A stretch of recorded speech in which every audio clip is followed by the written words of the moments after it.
আমি ডাক্তার ইউনূস বাংলাদেশে বর্তমান যে সরকার চালাচ্ছেন উনাকে আমি অনেক দোয়া দিয়েছি। কেন জানেন? দুটো মারাত্মক কাজ করেছে বাংলাদেশে। নাম্বার এক, যতগুলো গেম ছিল পাবজি থেকে শুরু করে 1 সেপ্টেম্বর থেকে সব গেমগুলো বাংলাদেশে বন্ধ করে দেওয়া হয়েছে। নাম্বার টু, পর্নো সাইটকে বন্ধ করে দেওয়া হয়েছে। কোনো রকমের পর্নো সাইট মানে বাংলায় গুদা বাংলায় ব্লু ফিল্মের সাইট থাকবে না, বন্ধ করে দেওয়া হয়েছে। যুব সমাজ ধ্বংস হচ্ছে এই দুটো জিনিসে, এক পাবজি গেম আর দ্বিতীয় নম্বর হচ্ছে ব্লু ফিল্ম, যেটার দ্বারা এরা নিজেদের জীবনকে ধ্বংস করছে।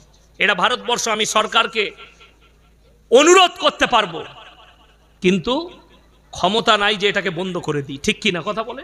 আমি খালি আপনাদেরকে বলতে পারবো যে নিজেদের ঈমানকে বাঁচান, সন্তানদিকে বাঁচান। দেখুন আল্লাহর রাসূল সাল্লাল্লাহু আলাইহি সাল্লাম হাদিস বর্ণনা করেছেন, হে আমার সাহাবীরা শুনো, আখরি জামানায় যে পাপগুলো আসবে ওইগুলো বর্বরতার যুগের পাপগুলো আবার ফিরে আসবে মডেলিং হয়ে। কথাটা বুঝতে পেরেছেন না পারেননি? কোন পাপগুলো আসবে? বর্বরতার যুগের পাপগুলো ফিরে আসবে। বর্তমানে পৃথিবীর সব থেকে বড় মুফতির নাম হচ্ছে মুফতি তাকি উসমানী, পাকিস্তান। তিনি একটা প্রোগ্রামে বললেন, কিয়ামত से पहले पूरे दुनिया में हराम औलादों से भर जाएंगे। পুরো দুনিয়ায় হারাম আওলাদে ভরে যাবে কিয়ামতের পূর্বে। কি করে? তার ব্যাখ্যা তিনি দিয়েছেন, তার ব্যাখ্যা বিশ্লেষণ করেছেন। আজকে আপনারা জানেন মহেশকটে বাড়িতে খাচ্ছেন দাচ্ছেন শুয়ে আছেন, ভারত সরকার পরকীয়াকে লিগ্যাল করে দিয়েছে, সমকামিতাকে লিগ্যাল করে দেওয়া হয়েছে।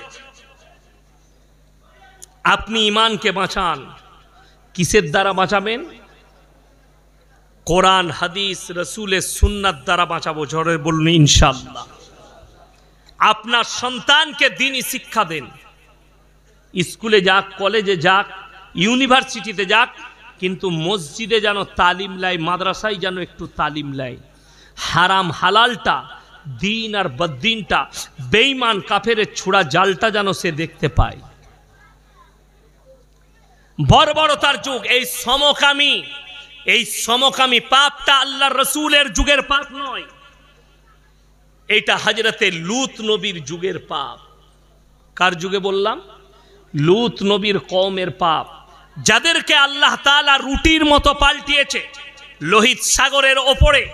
আজকে বৈজ্ঞানিকরা ওই সাগরের নাম দিয়েছে মরা সাগর, যেখানে একটা পোকা মাকড় পর্যন্ত জন্মায় না, একটা কীট পতঙ্গ পর্যন্ত জন্মায় না। আল্লাহ এত অভিশপ্ত করেছেন, কোরআনে লাকির টানা হয়ে গেছে। দুজন নবীর বিবি জাহান্নামে যাবে, একজন হচ্ছে নূহ নবী আর একজন হচ্ছে লূত নবী।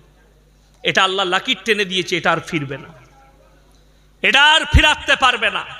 কোরআনে আছে তারা অনুরোধ করতে পাবে না আল্লাহর কাছে তাদের বিবির জন্যে কিয়ামতের দিনে। আপনি ভেবে দেখুন, হে আমার সন্তানরা, হে আমার যুবক যুবতীরা, যারা মনে করছেন যে আমি পাপের সাগরে ডুবে আছি, আমি সমকামিতে লিপ্ত হয়েছি, কিন্তু আমার বাপ তাহাজ্জুদ গুজার, আমার মা তাহাজ্জুদ গুজার, আমি অমুক পীরের মুরিদ হয়েছি, আল্লাহর কসম তুমি পেরুবার রাস্তা পাবে না। নবীরা নিজের বিবিকে পার করাতে পারবে না, তো তোমার মা তোমাকে কি করে পার করাবে? তোমার বাপ তোমাকে কি করে পার করাবে? তুমি ভেবে দেখো। সমকামী এমন একটা জঘন্যতম পাপ, যে পাপের কারণে একটা নসলকে আল্লাহ ধ্বংস করে দিলেন, পুরো কওমকে ধ্বংস করেছেন। আল্লাহর কাছে শিরকটা এত বড় পাপ, আল্লাহ ব্যতীত অপরকে উপাস্য মানার কারণে আল্লাহ তাআলা নূহ নবীর কওমকে ধ্বংস করলেন। নূহ নবীর পরিবারকে ধ্বংস করলেন। নূহ নবী নিজের সন্তানের জন্য হাত তুলেছে নৌকার উপরে, লা আসিমাল ইয়াউমা মিন আমরিল্লাহ। আল্লাহ ধমক দিয়ে দিলেন লামিনাল খাসিরিন, হাত তুলতে পাবে না, নামাও। আমার নবীকে মানেনি, আমার দ্বীনকে মানেনি, তার জন্য তুমি আমার কাছে আবেদন নিবেদন করো না। নূহ নবীর হাত নেমে গেছে, নূহ নবী কেঁদেছেন আল্লাহর কাছে, ছেলের মৃত্যুর তাণ্ডব দেখেছে, আর তুমি বলছো আমি পাপের সাগরে ডুবে থাকবো, হুজুররা দোয়া করে জান্নাতে দিবে। তুমি বলছো মদের ভাটিতে জীবন কাটাবো, আর আমার বাপ তাহাজ্জুদের নামাজ পড়ে দোয়া করে আমাকে জান্নাতে দিবে। ওই আশাটা ভুলে যাও। আমরা অনেকজন মনে মনে করি, এখানে একটা কথা শুনে রেখে দেন, সবাই নিজের বিবিকে দাওয়াত দিবেন ভালো কাজের, সকলে জোরে বলুন ইনশাআল্লাহ। পর্দার দাওয়াত দেন, নামাজের দাওয়াত দেন, পর্দা পুশিদায় থাকার জন্য দাওয়াত দেন। যদি আপনার বিবি না মানে, আপনার মৃত্যুকাল পর্যন্ত দাওয়াত দেন। নোংরা রাস্তায় যেও না, নোংরা পথে যেও না, আল্লাহকে ভয় করো, নামাজ পড়ো, তাহাজ্জুদ গুজার হও, তসবিহ তিলাওয়াত করো, পর্দার মধ্যে থাকো। সেই বিবি যদি তার এই দাওয়াত কবুল না করে, কিয়ামতের দিনে স্বামী আর দায়ী থাকবে না আল্লাহর কাছে। কথাটা বুঝে এসছেন না? আসেন, বুঝে এসছে। সেই স্বামী আর দায়ী থাকবে না। মায়েরা শুনেলেন, আপনি আপনার স্বামীকে দাওয়াত দেন, হে আমার স্বামী, হালাল রুজি রোজগার করো, দিনের পথে চলো, আল্লাহর রাস্তায় চলো। সেই স্বামী যদি না মানে, স্ত্রী আর দায়ী থাকবে না। আপনার মেয়েকে আপনি দাওয়াত দেন পর্দায় থাকার, কাপড় দিয়ে ঢাকার। আপনার মেয়ে বালিগ হওয়ার পরে বিবাহকাল পর্যন্ত, মৃত্যুকাল পর্যন্ত সে যদি বাবার কথা, স্বামীর কথা না মানে, বাপ আর দায়ী থাকবে না। যদি বলেন কেন, তার জন্যে প্রমাণ হচ্ছে নূহ নবী, লূত নবী জান্নাতি, তাদের বিবিরা জাহান্নামে যাবে। নূহ নবী জান্নাতি, তার ছেলে কেনান জাহান্নামী। ফিরাউনের বিবি আসিয়া জান্নাতি, ফিরাউন কিন্তু জাহান্নামী। এটাই হচ্ছে আল্লাহর নীলা খেলা, জোরে বলুন সুবহানাল্লাহ। ইব্রাহিম নবী, কোরআনে আছে, কিয়ামতের দিনে আল্লাহর কাছে আবেদন করে বসবেন, আল্লাহ আমি আমার আব্বার জন্য কিছু আবেদন করতে চাই। আল্লাহ তাআলা বলবেন, হে আমার ইব্রাহিম, তুমি সেদিনের কথা ভাবো যেদিনে তোমাকে নমরুদ আগুনে নিক্ষেপ করেছে। তোমার আব্বার চেহারাটা কোন দিকে ছিল? ইব্রাহিম নবীর বাপের চোখে পানি, ইব্রাহিম নবীর চোখে পানি। আগুনে নিক্ষেপ করবে। ইব্রাহিম নবী নিজের বাপকে দাওয়াত দিয়েছিলেন, ইজ ক্বালা লিআবিহি ইয়া আবাতি লিমা তা'বুদু মা লা ইয়াসমাউ ওয়া লা ইউবসিরু ওয়া লা ইউগনি আনকা শাইয়্যা। হে আমার আব্বাজান, আপনি কার উপাসনা করতে লেগেছেন? হাত পা নাড়তে পারে না, কথা বলতে পারে না, নিজস্ব কোনো হাত পা নাড়ার যোগ্যতা নাই। আপনি এই শয়তানের রাস্তা ছেড়ে আল্লাহর রাস্তা ধরুন, আমার উপরে ঈমান আনুন, আল্লাহকে বিশ্বাস করুন, আমার উপরে কলমা পড়লেন। इब्राहिम नबीर बाप बोले हमारे माबूदों के बारे में अगर और कुछ कहा तो तुमको पत्थर से मर्डर कर दिया जाएगा। इब्राहिम नबी खामोश हो गेलेन, आगुने निक्षेप करा हबे। इब्राहिम नबीर चोखे पानी। इब्राहिम नबीर बाप चोखेर पानी फेलिए बोलছে हे आमार पुत्र इब्राहिम তুমি যদি একবার বলো আমি নমরুদকে অনুরোধ করব অবশ্যই তোমাকে ছেড়ে দিবে। ইব্রাহিম নবী বললেন আল্লাহর কসম করে বলছি হে আমার আব্বা আমি এই নমরুদের আগুনের ভয়ে কাঁদিনি, আমি আল্লাহর ভয়ে কাঁদছি কিয়ামতের দিনে আল্লাহ আপনার সঙ্গে কি আচরণ করবে। তাই আপনাকে অনুরোধ করছি আপনি কি করবেন, আমার আল্লাহকে বিশ্বাস করে নেন। নমরুদ বললে আগুনে নিক্ষেপ করো। ইব্রাহিম নবী কার কাছে মদত চাইলেন? সরে জলে বলুন আল্লাহর কাছে। আমাদের ছেলে না হলে কোথায় যায়? তাবিজওয়ালার কাছে। আমাদের দোকানে বরকত না থাকলে কার কাছে চান? তাবিজওয়ালার কাছে। অবাক হয়ে যাবেন, ইমাম সাহেবের বেতন ৬,০০০ আর আপনি মাসে ৩ লাখ টাকা ইনকাম করেন, তাবিজটা কার বেশি দরকার? কথা বলে না ইমামের। আমাদের দরকার কিন্তু কষ্ট লাগে। ৩ লাখ টাকা মাসে ইনকাম করে আমাকে বলছে হুজুর একটা বরকতের তাবিজ দেন। আমার তাবিজে তোর বরকত হলে তো আমি আগে নিতাম। কথাটা বুঝতে পারেননি? এইটাই মানুষকে বুঝতে হবে। বরকত পাবেন কিসে? আমি লাইন বলে দিয়ে যাব। শর্ত হচ্ছে 5 ওয়াক্তের নামাজি হতে হবে। সবাই হবে, জোরে বলুন ইনশাআল্লাহ। ইব্রাহিম নবী আল্লাহকে বললেন, আল্লাহ তুমি ছাড়া আমার আর কোনো উপায় নাই, তুমি তো আমার রব, তুমি তো আমার সব, তুমি এই নমরুদের আগুন থেকে রক্ষা করো। আল্লাহ আগুনকে হুকুম দিলেন, কুল্লা ইয়া নারু কুনি বারদাও ওয়া সালামান আলা ইব্রাহিম, আগুন তুমি ক্ষান্ত হয়ে যাও, আমার ইব্রাহিমের একটা পশমকে তুমি জ্বালাতে পারবে না। জোরে বলুন না সুবহানাল্লাহ। একটা পশম পর্যন্ত জ্বালাতে পারেনি। আমি ইয়াসিন বেঁচে আছি না নাই? কথা যখন বলছি আমার মধ্যে প্রাণ আছে।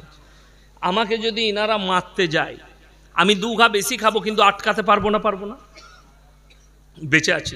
আচ্ছা আমি মরে গেলে যদি আর আমি আটকাতে পারবো? আমাদের দেশের ভণ্ডরা বলছে পীর মরে গেলে পাওয়ার বেড়ে যায়। তাহলে বেঁচে থেকে পাওয়ার নাই, মরে গেলে পাওয়ার বেড়ে যায়? এই জীবনে প্রথম শুনলাম। যারা বলছে, বীরভূমের একটা ছেলে ফোন করে বলছে, হুজুর আপনি খুব উল্টাপাল্টা বায়ান করেন। কেন বা? বলে আপনি বলেছেন, আপনি জানেন আপনি গাছে উঠলে কি দিয়ে উঠেন? আমি বললাম বাবা ডাল ধরি উঠি। এই গাছে চাপলে ডাল ধরতে হয় না? হয় না? ডাল ধরে গাছে উঠতে, আমি না ডাল ধরি উঠি। বলে তাহলে আপনি যদি গাছে উঠতে গেলে ডাল ধরে উঠেন, তাহলে আল্লাহকে পেতে গেলে পিন না ধরে আল্লাহকে কি করে পাবেন? স্যার এত ভালো যুক্তি, আমি তো হেরে গেলাম। আমি বললাম শোন, আমি যদি ডাব গাছে উঠি তা কি ধরবো বল? কথাটা বুঝতে পেরেছেন না পারেননি? এটা আমি তাকে যুক্তি দিলাম যে ডাব গাছে উঠলে কি ধরবো বল। সে তখন গালি দিতে লাগলো। আমি বললাম আমার ভাই, কোরআনকে বিশ্বাস করো আর আল্লাহকে বিশ্বাস করো। আপনাদের মনে মনে হচ্ছে আমি কি এখানেই শেষ করেছি? না, যাদের মনে হচ্ছে আল্লাহকে পাবার ইচ্ছা আছে, আমরা সবাই আজ থেকে আমল করব। জোরে বলুন ইনশাআল্লাহ। কোনো ছেলে কোনো মেয়েকে প্রেম করলে শুনেছেন কেউ বলেছে তুই বাস স্ট্যান্ডে আসবি, সবার সামনে তোকে আমি আই লাভ ইউ বলবো? এরকম কোনো ছেলে বলে? কি করে? প্রেম করলে কোনো ছেলে যদি কোনো মেয়েকে প্রেম করে, কোনো মেয়ে যদি কোনো ছেলেকে প্রেম করে, তাদের যে মনের ইচ্ছাটা, প্রেমটা কোথায় প্রকাশ করে? যখন সবাই ঘুমিয়ে যায় বাড়ির, কেউ আর জেগে নেই, প্রেমিক প্রেমিকের ঘরে, প্রেমিকা প্রেমিকার ঘরে নিরালায় ফোন লাগিয়েছে, তোমার নাম আমি মরে যাবো, আমি মিস খাবো, কিন্তু আমাকে বিয়ে করতেই হবে। এই যে কান্নাটা, এটাই কিন্তু দুজনের রিয়েল মহাব্বত এবং রিয়েল কান্না। কথাটা বুঝাতে পারলাম? এই মহাব্বতটাই আসল। আমার আল্লাহ কোরআন 21 পারা সূরা সিজদা, আল্লাহ বললেন তাতাজাফা জুনুবুহুম আনিল মাদাজি ইয়াদউনা রাব্বাহুম খাউফান ওয়া তামআ। হে আমার বিশ্বনবী, পৃথিবীর মানুষকে বলো, পৃথিবীর সবাই যখন নিদ্রায় চলে যাবে, আমার সঙ্গে যারা সম্পর্ক করতে চায় তারা নামাজের পাটিতে এসে তাহাজ্জুদে দাঁড়াবে, নিরালায় আমার কাছে কান্নাকাটি করবে, আমার আল্লাহর সঙ্গে ডাইরেক্ট যোগাযোগ হবে। জোরে বলুন সুবহানাল্লাহ। ওই জন্য রাসূল বলেছেন ফাইন্নাহু ইয়ারাক, তোমরা নামাজে দাঁড়ালে, যাদের নামাজে মনোযোগ থাকে না তাদের জন্য বলছি, আপনি নামাজে দাঁড়িয়েছেন, মন কিন্তু ব্যবসায়, আপনি নামাজে দাঁড়িয়েছেন মন পরিবারে, আপনি নামাজে দাঁড়িয়েছেন মন টাকা পয়সায়, আপনি নামাজে দাঁড়িয়েছেন শয়তান ওয়াসওয়াসা দিচ্ছে দুনিয়াদারির। ওই জন্য রাসূল বললেন ফাইন্নাহু ইয়ারা, তোমরা মনে মনে ভাববে আমি আল্লাহকে দেখতে পাই বা না পাই, আমার আল্লাহ আমাকে অবশ্যই দেখছেন। ফাইন্নাহু ইয়ারা, নামাজে দাঁড়ালে মনে মনে ভাববে আমি আল্লাহকে দেখতে পাই বা না পাই, আমার আল্লাহ আমাকে অবশ্যই দেখছেন। আমার ভাই, আল্লাহ অন্তরের খবর রাখেন। ইন্নাল্লাহা লা ইয়াখফা আলাইহি শাইউন ফিল আরদি ওয়ালা ফিস সামা। এই যেমন প্যান্ডেল করেছেন হুগলি ডিস্ট্রিক্টে, তারকেশ্বরের কাছে জলসাই গেছি, প্যান্ডেলে আমি স্টেজে গেলাম, এরকম প্যান্ডেল কিন্তু গাছ একটা তলায় আছে, গাছ ওপরে চারিদিকে প্যান্ডেল করেছে, গাছের গোড়ায় একটা ট্যানা ল্যাপটানো আছে, চিকচিকি পাড়া, গুড়াতে আছে মাটির ঘোড়া, আগরবাতি, মোমবাতি, ধূপবাতি সব রাখা আছে। আমি মনে মনে চিন্তা করলাম, আল্লাহ, এখানে হিন্দু মুসলিম ভাইদের মধ্যে বহুত মহব্বত। আমি স্টেজে বললাম, বাবাজিরা আপনারা খুব ভালো। বলে কেন হুজুর? আমি বললাম, হিন্দু মুসলিমের মধ্যে অনেক ভালোবাসা, এখানে হিন্দু ভাইরা পুজো করে আর তোমরা এখানে জলসা করছো। বলছি হুজুর ওটা আমাদেরই। আমরা তোরা কি করিস বে? বলে বুড়ো পীর সাহেব আছে। কত বড় কষ্টের বিষয়, একজন অমুসলিম ভাই মাটির একটা পুতুল তৈরি করে উপাসনা করলে তাকে আমরা শিরকের কাজ বলি, অথচ একটা মুসলমান মাটির ঘোড়া রেখে সেখানে সিজদা করছে, আর আপনি এটাকে দিন মনে করেছেন, এটাকে দিন ভাবছেন। আপনি আমার গাড়িতে চেপে বর্ধমানে চলুন, আমি দেখিয়ে দেবো মাজারে নিয়ে গিয়ে এক ওয়াক্তের নামাজ পড়ে না, হারামখোর জুম্মা পর্যন্ত পড়ে না, অথচ মাজারে বসে তাবিজ লিখছে, মাথায় টুপি লাগিয়ে, মানুষ মনে করছে এই ভালো। আমরা বাপ বেটা, আমার আব্বাজির সঙ্গে কোনোদিন দেখা হলে জিজ্ঞেস করবেন, এক স্টেজে বর্ধমান জেলায় দক্ষিণ দামোদরে এক স্টেজে জলসা বাপ বেটার একসঙ্গে দাওয়াত দিয়েছে। মাগরিবের নামাজ পড়লাম সেই মসজিদের পাশে শেওড়া গাছ, গাছের গোড়ায় কবর আছে, একজন মাল বসে তাবিজ লিখছে। মাগরিবের নামাজ হচ্ছে, ও কিন্তু নামাজ পড়েনি, মসজিদে লাগাও। আমি নামাজের পড়ে বললাম, হুজুর নামাজ পড়বে না? বলে হুজুরের নামাজ মুখস্থ। আমি বললাম, মুখস্থ নামাজ আবার কি বে? বলে ওইটা বুঝতে পারবেন না, আপনারা গুনাহগার, আপনারা জাহিরি পড়েন, হুজুর পীর হয়েছে ওই জন্য বাতিনি নামাজ পড়ে। আমি বলে ওর বীজ আজকে আগে মারবো। আমি স্টেজে চেপি আমি বললাম, এই শেওড়া গাছ, এই কবরটা যে ভেঙে দিতে পারবে শহীদের মর্তবা পাবে। ভেবে দেখুন কেন বলেছি। এই কানা দাজ্জাল হারামখোর বলছে আমি জাহিরি নামাজ পড়ি না, বাতিনি নামাজ পড়ি, মনে মনে নামাজ পড়ি, মুখস্থ। আল্লাহর হাবিব সাল্লাল্লাহু আলাইহি সাল্লাম, আল্লাহর রাসূলের ওয়াফাতের হাদিসগুলো বার করলে আপনার চোখ দিয়ে পানি আসবে। রাসূল সাল্লাল্লাহু আলাইহি সাল্লাম অসুস্থ, জ্বর, চলতে পারছেন না, দুজন সাহাবীর কাঁধে হাত রাখলেন, হাদিসে আছে। পাগুলো ছেঁচুড়ে ছেঁচুড়ে নিয়ে গিয়ে মসজিদে নববীতে রসুলকে দাঁড় করালেন। আল্লাহর হাবিব নামাজ পড়ালেন, তখনও রসুলের নামাজ মাফ হয়নি।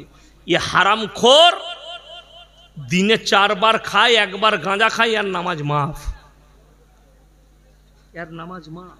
আমি আপনাকে দিন বুঝাচ্ছি।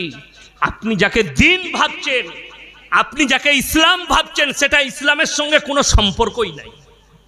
আমি চ্যালেঞ্জ ছুড়ে বললাম, 12ই রবিউল আউয়ালের সঙ্গে ইসলামের কোনো সম্পর্ক নাই। যদি কোনো মৌলবি বলতে পারে যে গ্যারান্টি দিয়ে বলছে এই তারিখেই জন্মগ্রহণ করেছে, ভুল।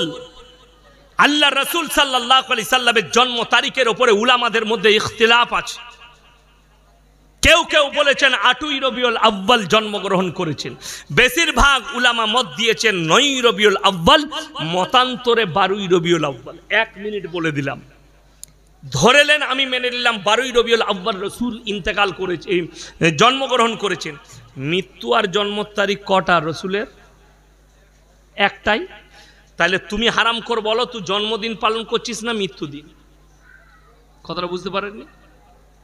আচ্ছা, আল্লাহর রসুলকে সাহাবীদের থেকে পৃথিবীতে আর কেউ বেশি ভালোবাসতে পারে? কথা বলবেন জোরে। বাঁচতে পারে না। আল্লাহর রসুল চলে যাওয়ার পরে একজন সাহাবী নিজের জীবন দশায় 12ই রবিউল আউয়াল পালন করলো না, একজন করেনি। কোনো একজন মৌলবি যদি প্রমাণ দিতে পারে হাদিসের, সেই মৌলবির আভারী থাকবো যে এত খ্রিস্টাব্দে, এত সালে অমুক সাহাবী জুলুস বার করে নবীর খানা রেঁধে, খিচুড়ি রেঁধে, বিরিয়ানি পোলাও রেঁধে 12ই রবিউল আউয়াল পালন করেছে। একটা পাবে না। কেন? এটার সাথে। আচ্ছা বলুন, নামাজ 5 ওয়াক্তের কি? কথা বলে না। 5 ওয়াক্তের নামাজ কি? আরো জোরে বলুন, আমি কানে কালা। যদি 5 ওয়াক্তের নামাজ ফরজ হয়, নামাজ পড়ে না কিন্তু 12ই রবিউল আউয়াল নিয়ে মৌলবীদিকে গালিগোলজ করছে, মারামারি করছে, ঠিক কি না কথা বলেন? কোন মৌলবী বলতে পারবে 12ই রবিউল আউয়াল ফরজ, ওয়াজিব, সুন্নত, নফল খালি বলছে নবীর মহব্বত, কিচ্ছু নয়। অথচ সেইটা নিয়ে বাড়াবাড়ি, সেটা নিয়ে মারামারি।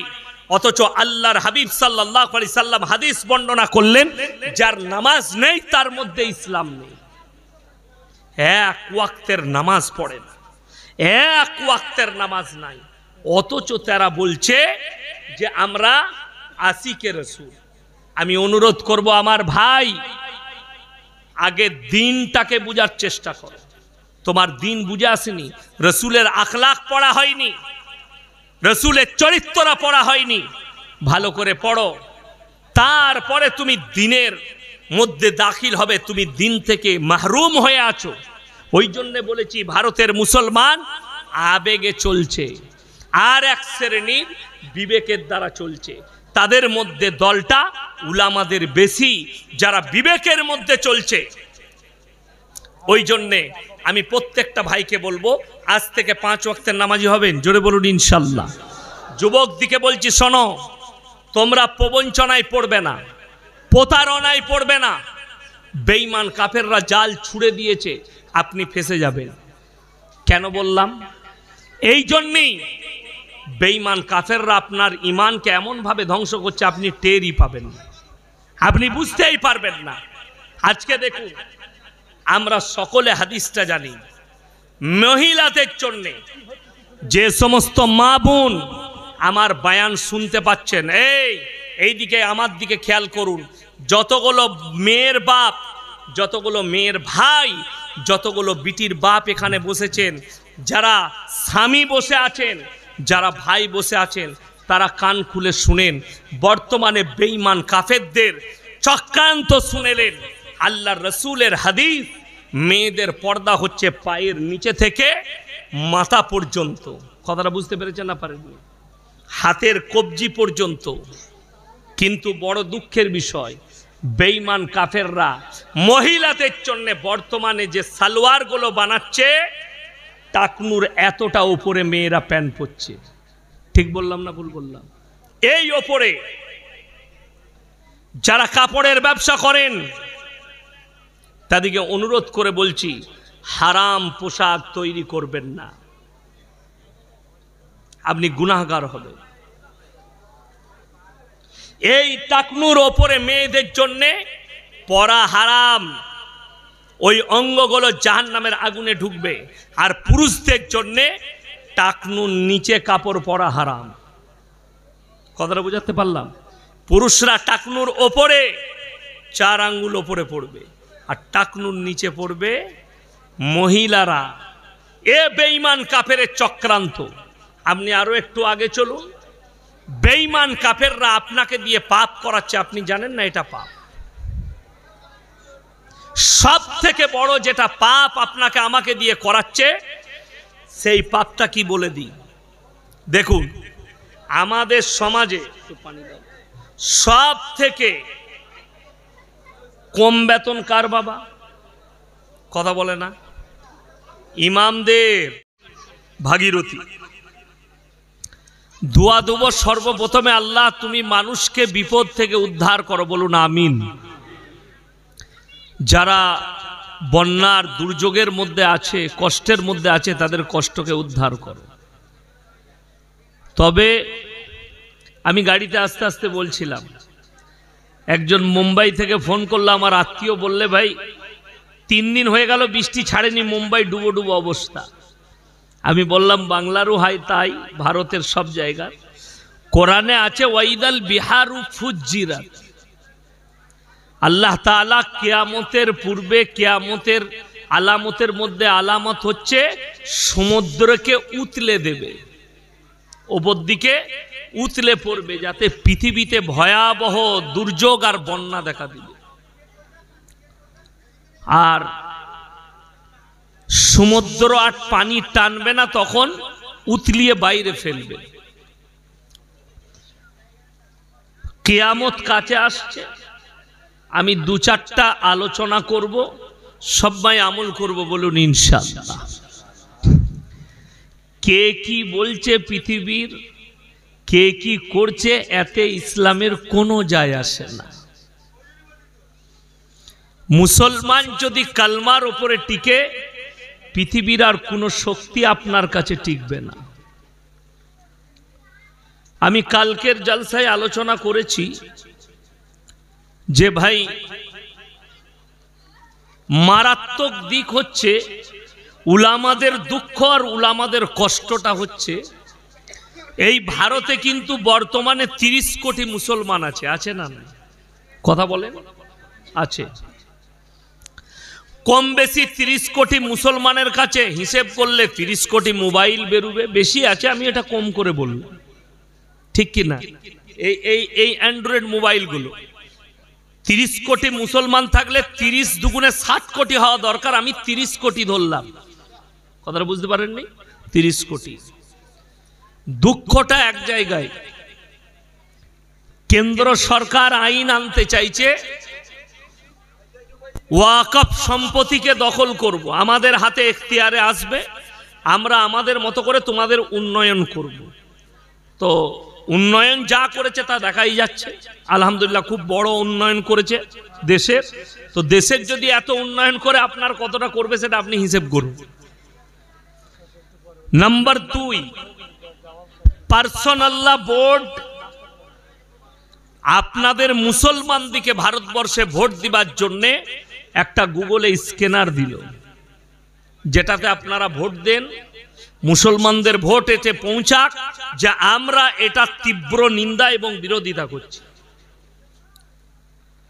অবাক হবেন, গোটা ভারতবর্ষে মাত্র 4.5 কোটি ভোট পড়েছে, 4.5 কোটি। এইখান থেকে বোঝা যাচ্ছে যে মিনিমাম 25 কোটি মুসলমান তারা মোবাইলকে মিস ইউজ করছে। কথা বলবেন না ভাই, যার কথা বলার ইচ্ছা পালিয়ে যান, আমার ডিস্টার্ব লাগছে কানে, আমি এখনই গাঁজা করি গল্প ধরবো।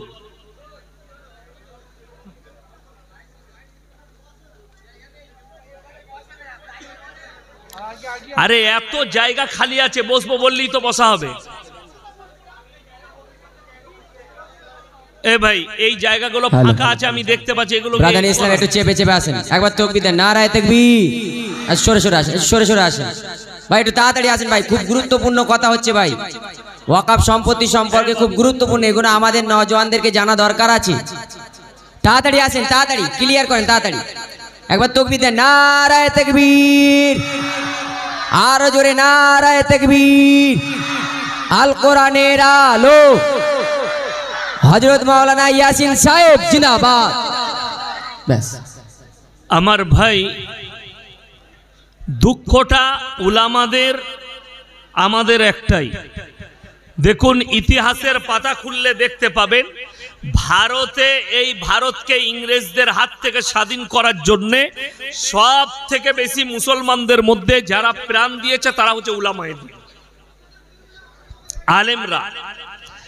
আপনার এই মসজিদ, আপনার ঘর,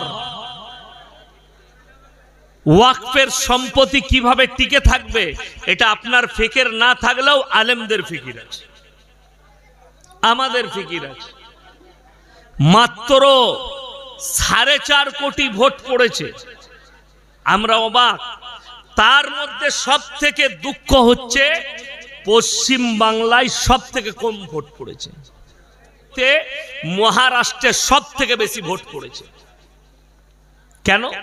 সেখানকার মানুষ আলেমরা দরজায় গিয়ে বাজারে দাঁড়িয়ে, ভাই इसपे वोट डालो, अरे भाई मुसलमान है भाई, साजिद भाई इधर आओ, इसमें वोट डाल दो, आपका मोबाइल है ना, लाओ हम कर देते हैं, এরকম করে ভোট দিয়েছে। বাংলায় 3.5 কোটি মুসলমান আছে, আমি চাই 2 কোটি ভোট পড়ুক, 2 কোটি পড়ুক। আলেম দিকে জিজ্ঞেস করুন যারা অ্যাক্টিভ আছে, পার্সোনাল বোর্ডের যারা মেম্বার আছে তাদেরকে জিজ্ঞেস করুন, কয়েক লাখ ভোট পশ্চিম বাংলায় পড়েছে, সব থেকে কম গোটা ভারতবর্ষে, সব থেকে কম। এটা দুঃখ। কেন দুঃখ? মুসলমান অ্যাক্টিভ নয়। আমাদের দেশের মুসলমান দুটো ভাগে ভাগ হয়ে আছে ভারতে, একটা হচ্ছে আবেগে ইসলাম করে আর একটা বিবেকে। নামাজি তিনটে কোয়ালিটি আছে, কটা বললাম? তিনটে। এক হচ্ছে ঈদ আর বাকরা ঈদের নামাজি, পুরো বছর পড়ে না। আর একটা হচ্ছে জুম্মার মুসল্লি, আর একটা হচ্ছে 5 ওয়াক্তের। যারা 5 ওয়াক্তের মুসল্লি মাশাআল্লাহ, যারা জুম্মার মুসল্লি তারা মনে মনে ভাবছে আমি তো আর যাই না হোক জুম্মা কিন্তু আমি ছাড়ি না, ওই জন্য জান্নাত সে পাবেই পাবে। আর যা ঈদ বাকরা ঈদের মুসল্লি তাদের একটা গুণ আছে দেখবেন ভালো, ঈদের দিনে ইমাম সাহেব বয়ান করছে ঈদগায়, ঠিক নামাজ দাঁড়াবার আগে হুজুর নিয়তটা বলবেন তো। এবার নিয়ত নিয়ে কি করবি? কথাটা বুঝতে পেরেছেন না পারেননি? বলে না ঈদগায় যে হুজুর ঈদের নামাজের নিয়তটা বলে দিবি, যে ইমাম নিয়ত বলবে সেই ইমাম গুনাহগার হবে আমার কাছে ফতোয়া নিলে। কেন? কেউ যদি সানা না পড়ে, রুকু সিজদার তসবিহ না পড়ে, কেউ যদি আত্তাহিয়াতু না পড়ে, দরুদ শরীফ না পড়ে, দুআয়ে মাশুরা না পড়ে, নামাজ হবে? কথা বলেন, নামাজ হবে না। এই আলেমরা আছে, আমি বলে যাচ্ছি, যদি কেউ নিয়ত না করে, খালি নিয়ত করে আল্লাহ আমি ঈদের নামাজ পড়ছি, আল্লাহ আকবার, নামাজ হয়ে যাবে। কথাটা বুঝতে পেরেছেন না পারেননি? এই নিয়ত করলেও নামাজ হয়ে যাবে, কিন্তু জেনে রেখে দিবেন যদি যেগুলো বললাম এগুলো যদি তার মুখস্থ না থাকে, জিজ্ঞেস করুন, কিচ্ছু জানে না। এই 1 সপ্তাহ আগে আমার গ্রামে আমার আব্বাজির কাছে, আব্বাজানকে মামা বলে, আমরা ফুফুই তো ভাই বলি, তো রোজ এসে বসে চা ফা খায়, আমাদের সঙ্গে গল্প করে, কথা বলে, ভালোবাসে। তো সে বলছে মামা, আমার আব্বাজিকে বলছে মামা, ইমাম সাহেবের মনে হচ্ছে আত্তাহিয়াতুটা একটু দেরি হয়ে যাচ্ছে। আমি মনে মনে ভাবলাম তাহলে আমার ভাইয়ের মনে হয় আত্তাহিয়াতুটা ভালো মুখস্থ আছে। আমি বললাম ভাই আত্তাহিয়াতুটা শোনাও তো। বলছে আমার মুখস্থ নাই তো। এটা আমি আল্লাহর কসম করে বলছি, বানানো গল্প বলিনি। সে বলছে আত্তাহিয়াতু মুখস্থ নেই, অথচ সে বুঝতে পারছে ইমামের দেরি হয়ে যাচ্ছে। কথাটা বুঝতে পারেননি? কত বড় পণ্ডিত, কত বড় বুজুর্গ, তার নিজের মুখস্থ নাই, সে অপরের ভুল ধরতে পারছে। এইটা হচ্ছে মুসলমানের হাল। যারা গদি নিয়ে বসে আছে, আমার মোবাইলটা গাড়িতে রাখা আছে, না হলে শোনাতাম। মুম্বাইকে দেখে বাংলার মানুষের শিক্ষা দরকার। বাংলার রাজনীতিবিদরা মনে মনে করছে এই আলেমরা শুয়ে আছে, এরা কিছুই জানে না। বিজেপির একটা নেত্রী, তার নাম হচ্ছে নাজিয়া ইলাহি খান, কোর্টের উকিল মেয়েটা, এই হারামের আওলাদ, এর খোঁজলেন